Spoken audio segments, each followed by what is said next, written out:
Ezekiel chapter 23, the adultery of two sisters. We're just going to jump right into the text. This message came to me from the Lord. Son of man, once there were two sisters who were daughters of the same mother. They became prostitutes in Egypt. Even as young girls, they allowed men to fondle their breasts. The older girl was named Oholah, and her sister was Oholibah. I married them, and they bore me sons and daughters. I am speaking of Samaria and Jerusalem. For Oholah is Samaria, and Oholibah is Jerusalem. Then Oholah lusted after other lovers instead of me, and she gave her love to the Assyrian officers. They were all attractive young men, captains and commanders, dressed in handsome blue, charioteers driving their horses, and so she prostituted herself with the most desirable men of Assyria, worshipping their idols and defiling herself. For when she left Egypt, she did not leave her spirit of prostitution behind. She was still as lewd as in her youth, when the Egyptians slept with her, fondled her breasts, and used her as a prostitute. And so I handed her over to her Assyrian lovers, whom she desired so much. They stripped her, took away her children as their slaves, and then killed her. After she received her punishment, her reputation was known to every woman in the land. Yet, even though Oholibah saw what had happened to Oholah, her sister, she followed right in her footsteps, and she was even more depraved, abandoning herself to her lust and prostitution. She fawned over all the Assyrian officers, those captains and commanders in handsome uniforms, those charioteers driving their horses, all of them attractive young men. I saw the way she was going, defiling herself, just like her older sister. Then she carried her prostitution even further. She fell in love with pictures that were painted on a wall, pictures of Babylonian military officers, outfitted in striking red uniforms. Handsome belts encircled their waists, and flowing turbans crowned their heads. They were dressed like chariot officers from the land of Babylonia. When she saw these paintings, she longed to give herself to them. So she sent messengers to Babylonia to invite them to come to her. So they came and committed adultery with her, defiling her in the bed of love. After being defiled, however, she rejected them in disgust.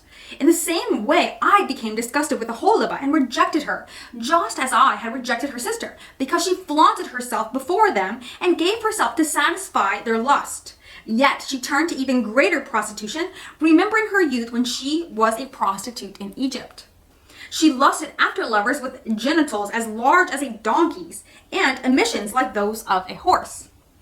And so, Oholibah, you relived your former days as a young girl in Egypt when you first allowed your breast to be fondled. The Lord's judgment of Oholibah. This is verse 22. Therefore, Oholibah, this is what the sovereign Lord says. I will send your lovers against you from every direction, those very nations from which you turned away in disgust. For the Babylonians will come with all the Chaldeans from Pekod and Shoa and Koa, and all the Assyrians will come with them. Handsome young captains, commanders, chariot officers, and other high-ranking officers, all riding their horses. They will all come against you.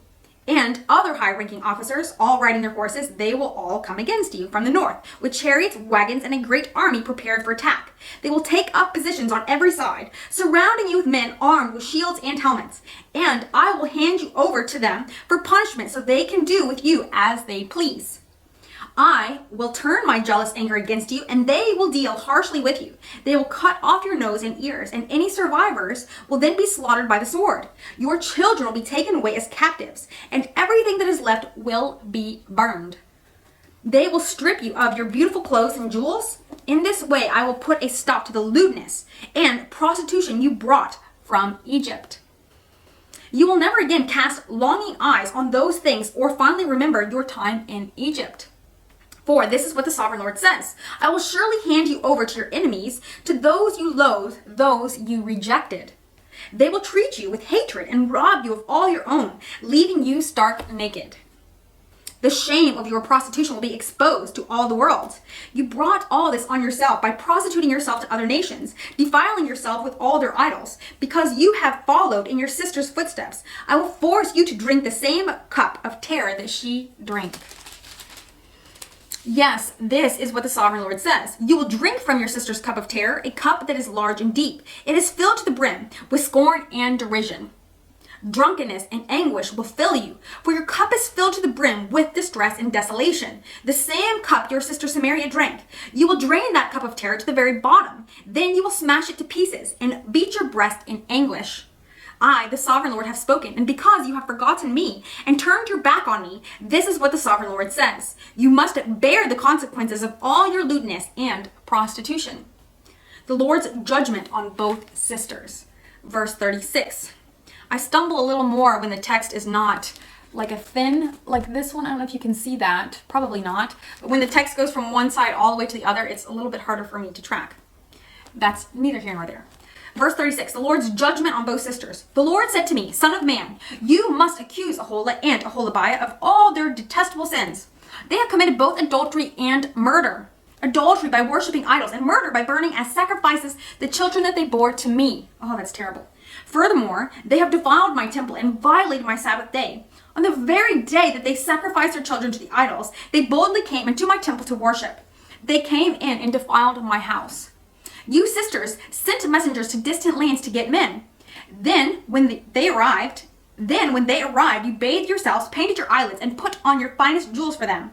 You sat with them on a beautiful embroidered couch and put my incense and my special oil on a table that was spread before you. From your room came a sound of many men carousing. They were lustful men and drunkards from the wilderness who put bracelets on your wrists and beautiful crowns on your heads. Then I said, if they really want to have sex with old, worn-out prostitutes like these, let them.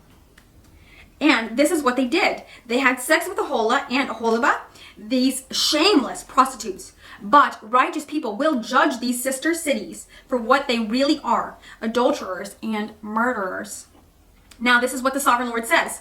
Bring any army against them and hand them over to be terrorized and plundered.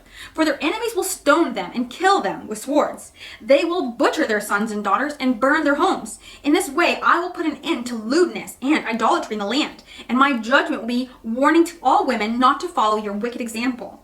You will be fully repaid for all your prostitution, your worship of idols. Yes, you will suffer the full penalty. Then you will know that I am the sovereign Lord. And for now, I'm going to read just chapter 23. I humbly ask you to remember that I'm just a girl on her couch reading the Bible. But as I read the scripture, there's things because I'm actually falling behind on my Bible study. I try to look at commentaries and different study resources before I read the chapters most of the time, but I have been out of town and I've been working really long days since I've come back. I do ask for prayer for my sleep because it's not been the best. So I'm falling behind on my Bible study, which I feel like almost limits my ability to have some confidence as I communicate my feelings on the text. But nonetheless, without study, it's so hard to read this as we see what God and why God is saying what he has to say about Jerusalem and Samaria.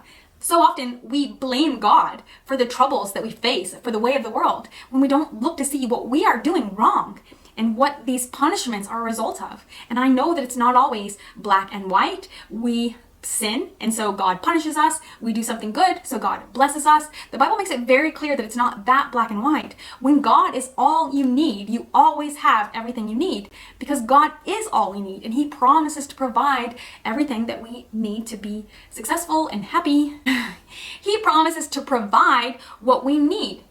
Does that mean we'll go hungry sometimes? Maybe. Does that mean that sometimes we won't get all the answers to all of our questions? Maybe. But God knows what we do truly need and the suffering that we have to endure to grow, to be refined and purified like fine gold.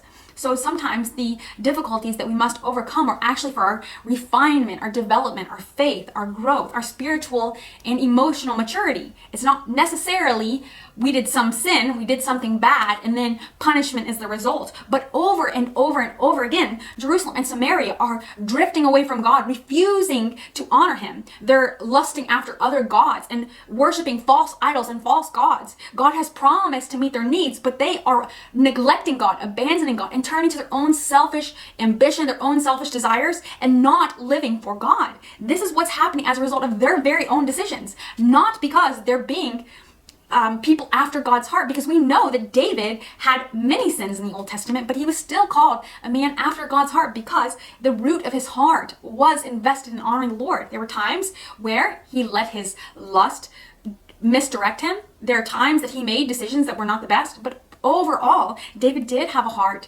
after God, and God knows our heart better than anyone else, even better than we know ourselves.